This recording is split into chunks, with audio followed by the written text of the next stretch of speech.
नमस्कार। आज हम भारत के पड़ोसी देश नेपाल की बात करेंगे। दोस्तों, आपने कुछ समय पहले जंतर मंतर पर हुए इस प्रदर्शन को देखा होगा, जहां से युवाओं की आवाज एक सुर से निकल रही थी और उनकी आवाज ये थी कि अगर हमारी मांगे पूरी नहीं हुई तो हम भारत को नेपाल और बांग्लादेश बनाने में तनिक भी देरी नहीं करेंगे। लेकिन दोस्तों, आज मैं पूछना चाहता हूं कि भारत को बांग्लादेश और नेपाल बनाने वाले लोग किस बिल में छिप गए हैं। आज जो बांग्लादेश में हो रहा है, क्या वे उसी राह पर चलेंगे या फिर उनकी मंशा कुछ और थी। आज हम इस मुद्दे पर बात करने वाले हैं। इसके अलावा आज हम ये भी बात करेंगे कि नेपाल में मुसलमानों के लिए क्यों कहा जा रहा है मुसलमान भगाओ देश बचाओ। इसके अलावा नेपाल के प्रधानमंत्री बालेन शाह खुद मधेसी हिंदू होकर सेकुलर का चूरन क्यों चाट रहे हैं। क्या उन्हें नेपाल के 95% हिंदू की एक भी चिंता नहीं है। इसके अलावा आज हम अपनी कड़ी में ये भी बताने का पूरा प्रयास करेंगे कि सोनिया गांधी की एक जिद ने कैसे नेपाल में भूखमरी पैदा कर दी थी। दोस्तों, आज की वीडियो खास होने वाली है। वीडियो शुरू करने से पहले आप सभी से निवेदन है कि चैनल को सब्सक्राइब कीजिए, शेयर कीजिए और बेल आइकन की घंटी दबाना मत भूलिए। दोस्तों, दरअसल आज नेपाल में जो कुछ हो रहा है वह किसी से छिपा नहीं है। नेपाल पिछले 10 दिनों से जल रहा है। 26 जुलाई से शुरू हुआ यह प्रदर्शन आज 6 अगस्त हो गया है और नेपाल के हालात जस से तस बने हुए हैं।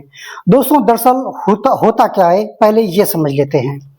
दरअसल 26 जुलाई को नेपाल में कांवड़ यात्रा निकलती है और कहाँ निकलती है वो आप समझ लीजिए। नेपाल का एक जिला है सुनसरी और उसके एक इलाका है देवानगंज, जहाँ से कांवड़ यात्रा निकलती है और इस कांवड़ यात्रा में डीजे बजता है और जय श्री राम के नारे लगते हैं। इसके अलावा भोलेनाथ के भजन बजते हैं। लेकिन एक शांति प्रिय समुदाय जो विश्व में हमेशा शांति की बात करता है, उस समुदाय को यह तनिक भी पसंद नहीं आता है। भाई, पसंद क्यों ना आए, क्योंकि उसके सामने से आप गुजर रहे हो और डीजे बजा रहे हो और भजन कर रहे हो, तो शांति प्रिय समुदाय को यह बात कैसे पसंद आ सकती है। समस्या दोस्तों ये नहीं है। पहले समझ लीजिए कि हुआ क्या था, फिर मैं आपको शांति प्रिय समुदाय के बारे में और भी बहुत कुछ बताने वाला हूं। तो दरअसल वो सब निकल रहा था, कांवड़ यात्रा निकल रही थी, तो शांति प्रिय समुदाय को ये पसंद नहीं आया। इसके बाद वहां हिंसक झड़प हो गई दो समुदाय में, हिंदू और मुसलमानों में। हालात बस से बदतर होते जा रहे थे। आनन फानन में पुलिस को बीच में आना पड़ा और पुलिस ने गोलियां चला दी, जिसके बाद 3 मधेसी हिंदू मारे गए। मारे भी कौन गए? हिंदू मारे गए। इसके बाद यह प्रदर्शन और उग्र हो गया और हिंदू पूरी तरह से प्रदर्शन पर लिप्त होकर तेजी से नारे लगाने लगा। और ये नारे कौन से थे? ये नारे ये थे कि मुसलमान भगाओ देश बचाओ। वहीं मुसलमान भी नारा लगाने लगा, हिंदू भगाओ देश बचाओ। अब मेरी बात ये समझ में नहीं आ रही है कि नेपाल में 95% हिंदू है और मात्र 5% मुसलमान है। ऐसे में एक शांति प्रिय समुदाय का यह नारा लगाना कि हिंदू भगाओ देश बचाओ कहाँ का वाजिब कारण है। दोस्तों, इसमें कोई दो राय नहीं है कि शांति प्रिय समुदाय जहां भी रहता है वहां लगभग उत्पात तो मचना तय ही होता है। इसके बाद हिंदू समुदाय यहां नहीं रुका और वह उग्र होते हुए मुसलमानों की मस्जिदें तोड़ दी, लाउड स्पीकर हटा दिए। इसके अलावा उसने न जाने कितनी मस्जिदें तोड़ दी और दरगाहों को भी नेस्तनाबूद कर दिया। दोस्तों, दुकानों और घरों को भी नहीं बख्शा गया, क्योंकि ये प्रदर्शन सिर्फ ऐसा नहीं था कि सब कुछ ठीक हो जाए। दरअसल 5% शांति समुदाय ने 95% सब हिंदू को उकसाने का पूरा प्रयास कर रखा था। मुझे एक बात बताइए, क्या अपने ही देश में किसी को अपने ही आस्था के साथ भेदभाव सहना पड़े, या कहीं आपने देखा है? मेरा सवाल सिर्फ एक ही है कि नेपाल में 95% हिंदू है, क्या वह अपनी आस्था को प्रदर्शित नहीं कर सकता? क्या वह यह नहीं कर सकता कि जिस तरह से अपने धर्म को लेकर आगे नहीं बढ़ा सकता? लेकिन यह बात हमेशा एक शांति प्रिय समुदाय को समझ में क्यों नहीं आती है? दोस्तों, इसमें कोई दो राय नहीं है। मधेसी दरअसल वो लोग होते हैं, जिन 3 मधेसियों पर गोली चली ना, दरअसल मधेसी वो लोग होते हैं, इन्हें भारत का समर्थक कहा जाता है। और इनका एक इलाका होता है, दरअसल ये पहाड़ी इलाके में लोग ज्यादा रहते हैं। और नेपाल में 95% हिंदू लगभग पूरे नेपाल में रहता है, लेकिन जो मधेसी होते हैं ये ज्यादातर भारत के प्रति गहरा लगाव रखते हैं। और यह बात एक शांति प्रिय समुदाय को दरअसल पसंद नहीं आती है, इसमें कोई दो राय नहीं है। अब समझने वाली बात यह है कि बालेन शाह जो नए प्रधानमंत्री हैं नेपाल के, वो भी एक मधेसी हैं। तो वो आखिरकार ये सेकुलर का चूरन क्यों चाट रहे हैं? क्या उन्हें नेपाल के 95% हिंदुओं की चिंता नहीं दिखती? आखिरकार ऐसा क्यों होता है? ज्यादातर देशों में जहां जिनकी प्रतिशत संख्या ज्यादा होती है, उसे दबाने के लिए कई ऐसे प्रयास किए जाते हैं जो निश्चित तौर पर किसी को पसंद नहीं आते। इतना ही नहीं, अगर आप शांति प्रिय समुदाय को आप देख लीजिए, तो वो जहां भी रहेगा आपको कभी भी वहां शांति नहीं दिखेगी। ये हकीकत है। और भारत इससे लगभग, नहीं तो कह सकते लगभग कई सालों से लड़ रहा है, इसमें कोई दो राय नहीं है। मैं ये नहीं कह रहा हूं कि शांति प्रिय समुदाय में सभी लोग अशांति वाले होते हैं। बहुत से ऐसे लोग ऐसे होते हैं जो निश्चित तौर पर शांति चाहते हैं और एक साथ चलने एक का प्रयास करते हैं, इसमें कोई दो राय नहीं है। तो दोस्तों, अब जब ये उग्र प्रदर्शन तेज हुआ, इसके बाद दोनों समुदाय सड़क पर आ गए और सड़कों पर भी एक दूसरे की दोनों दुकानें जलाने लगे, घर जलाने लगे। प्रदर्शन उग्र हो गया, यातायात प्रभावित हो गया, मंदिर मस्जिदें तोड़ने जाने लगी, ठीक है। और वहां पर फिर हिंदू समुदाय ने जय श्री राम के नारे लगा दिए। अब मुझे ये बताइए कि एक हिंदू देश होकर नेपाल में जय श्री राम का नारा लगाना गलत तो नहीं होगा? मुझे नहीं लगता। बाकी और किन्हें लगता है ये आप बता सकते हैं, ठीक है। और इसी प्रदर्शन में आज जो 6 अगस्त हो गया है और लगभग 10 दिन हो गए, इसी प्रदर्शन में ये भी माना जा रहा है कि अब ये मांग उठने लगी है नेपाल के अंदर, जो युवा हैं वो मांग उठाने लगे हैं कि राजशाही को वापस लाया जाए। दोस्तों, दरअसल राजशाही, क्योंकि नेपाल में पहले राजशाही का ही चलन था, ठीक है, राजा महाराजाओं का ही चलन था। 2006 के बाद हालात बदले और फिर धीरे धीरे केपी ओली शर्मा सरकार और प्रचंड सरकार आने के बाद चीजें बदली और निश्चित तौर पर एक सेकुलर का जो रूप होता है वो नेपाल के ऊपर धारण होने लगा। 2015 में नया संविधान नेपाल में बनाया गया दोस्तों, और इसमें सेकुलर शब्द जोड़ा गया। अब सेकुलर शब्द से किसे परेशानी है ये आप बिल्कुल समझ सकते हैं। सेकुलर शब्द से हिंदू को सबसे ज्यादा परेशानी हुई नेपाल में, क्योंकि वो ये मांग करने लगा कि 95% होने के बावजूद हम सेकुलर कैसे हो सकते हैं, और जो 5% लोग हैं उनके लिए आप लोग हमेशा एक साथ हमेशा खड़े दिखाई देते हैं। यह ऐसा क्यों होता है और यह भेदभाव लगभग क्यों होता है और कहां से चला रहा है? दरअसल इसमें दोस्तों कोई दो राय नहीं है कि नेपाल का हमेशा से झुकाव चीन की तरफ ज्यादा रहता है, और चीन की कम्युनिस्ट पार्टी नेपाल को हमेशा सेकुलर बनाने का प्रयत्न शुरू से करती रही है। इसके अलावा नेपाल में धर्म परिवर्तन के मामले भी देखे गए हैं। ऐसा नहीं कि नेपाल में धर्म परिवर्तन के मामले बिल्कुल नहीं होते हैं। नेपाल में समय समय पर पहले दोस्तों वहां पर एथिस्ट बनाया जाता है, यानी पहले नेपाल के लोगों को नास्तिक बनाने की कोशिश की जाती है। और ये काम कौन करता है? ये काम पाकिस्तान की ISI और चीन करता है। नेपाल के लोगों को पहले बरगलाया जाता है कि आप धर्म को न माने, आप नास्तिक बने। फिर उसके बाद जब वो नास्तिक बनने लगते हैं और अपने ही भगवान, अपनी आस्था से उनका प्रभाव उठने लगता है, तब यही लोग क्या करते हैं कि धर्म की आड़ में एक धंधा चलाते हैं और इसके लिए बड़ी लंबी फंडिंग भी होती है। ऐसा नहीं है कि फंडिंग नहीं होती है। तो नेपाल में कई युवाओं को ये बताया जाता है कि आपके धर्म में ऐसा कुछ नहीं। इसके बाद इन्हें ईसाई बनाने की कोशिश की जाती है, इसके बाद इन्हें वामपंथी बनाने की कोशिश की जाती है। वामपंथी भी नेपाल में बनाने का बहुत प्रयास किया गया, ऐसा नहीं कि नेपाल में वामपंथी बनाने का बहुत प्रयास नहीं किया। और इसके लिए भारत की राजनीति जो प्रथम पार्टियां थी, कांग्रेस, उसके जो सीताराम येचुरी थे, इन्होंने काफी लंबा प्रयास किया था। एक अपना इतिहास ऐसे आप कई वीडियो में पढ़ सकते हैं, देख सकते हैं, सुन सकते हैं, गूगल में पढ़ सकते हैं दोस्तों, ऐसा नहीं है। तो धर्म परिवर्तन का खेल नेपाल में बहुत तेजी से फल फूल रहा था और फूला है, ऐसा नहीं है कि दोस्तों नया है कोई।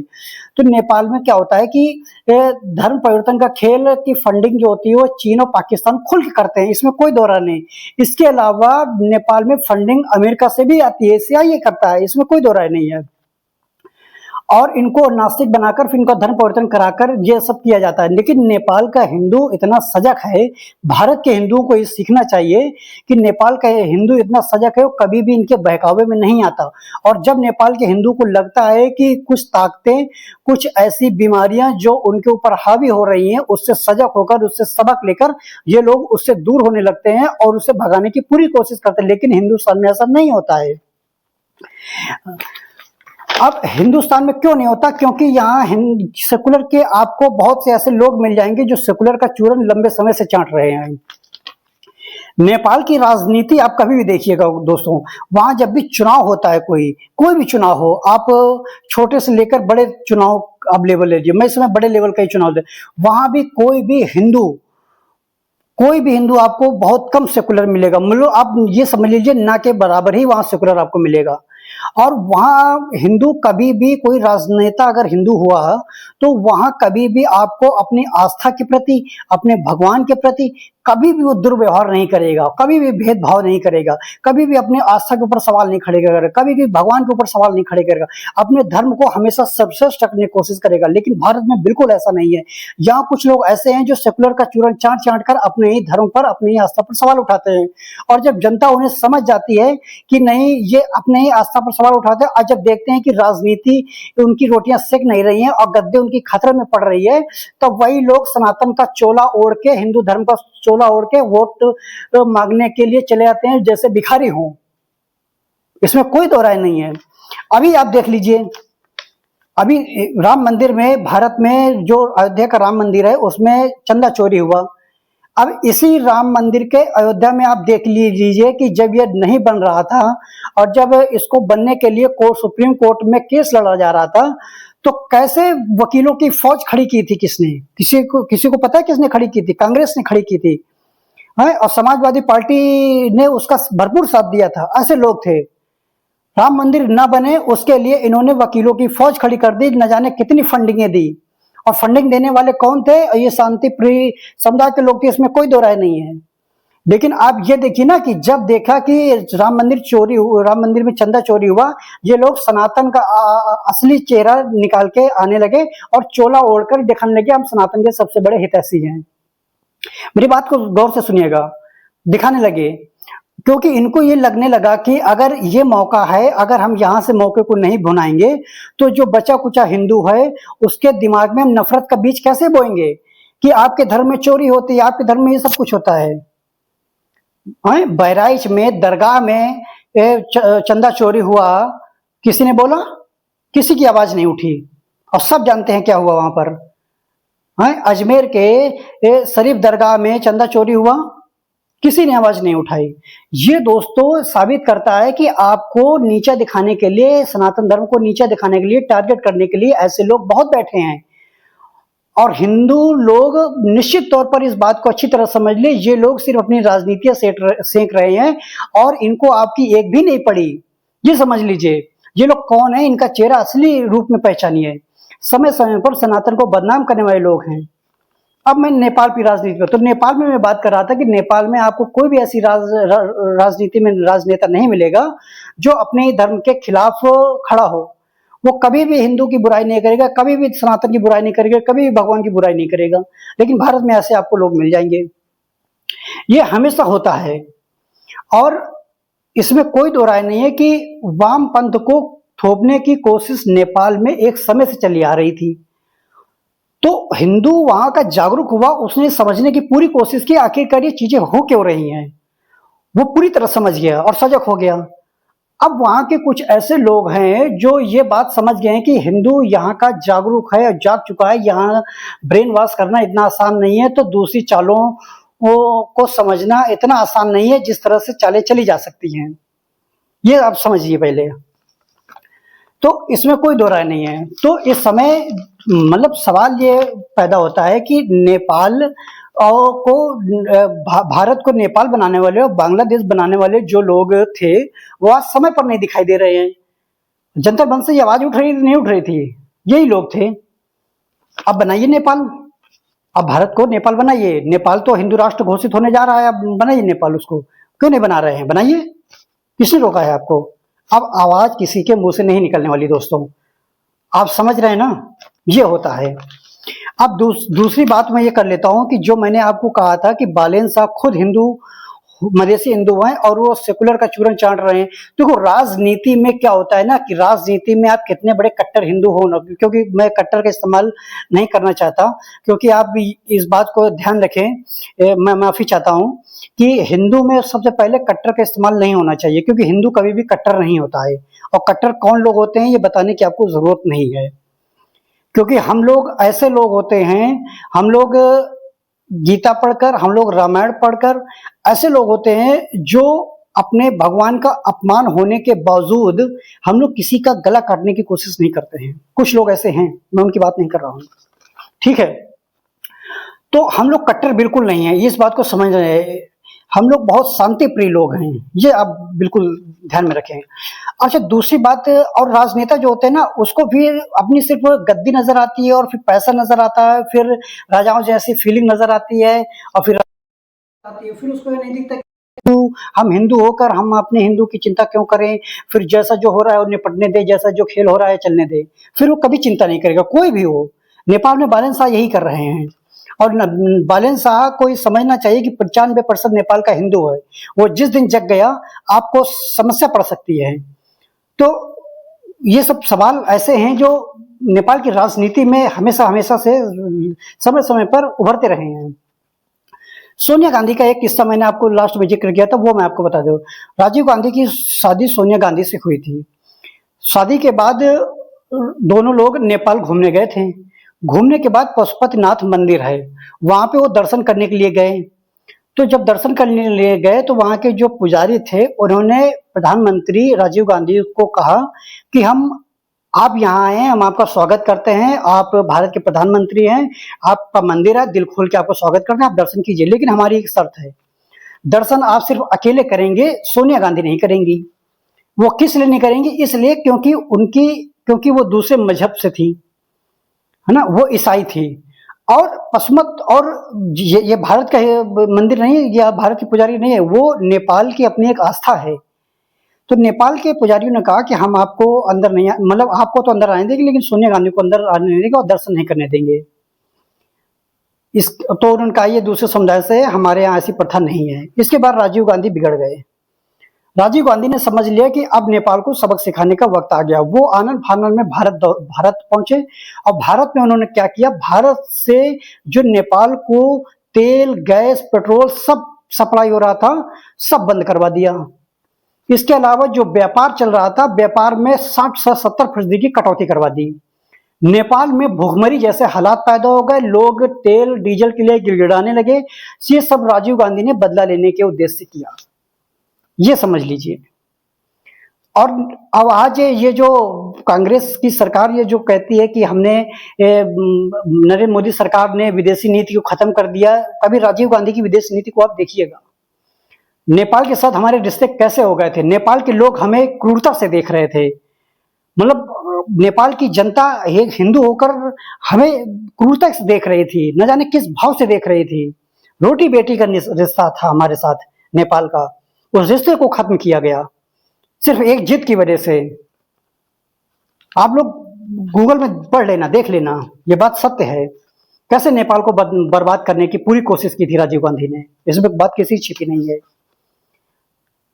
तो नेपाल में आज जो हिंदू है वो सजग है और वो अपनी जान पहचान और अपने आस्था को भरपूर समझता है और वो बिल्कुल खिलवाड़ नहीं करना चाहता।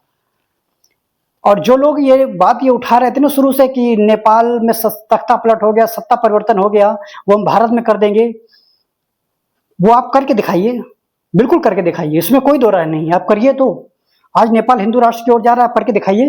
कहाँ गए सीजेपी वाले, कहाँ गए बड़ी बड़ी बात बोलने वाले लोग? करके दिखाइए। नहीं करेंगे अब वो। बांग्लादेश बनाने वाले कहाँ, बांग्लादेश का भी नंबर आएगा। परेशान क्यों होते हैं आप? देखिए भविष्य में। नमस्कार।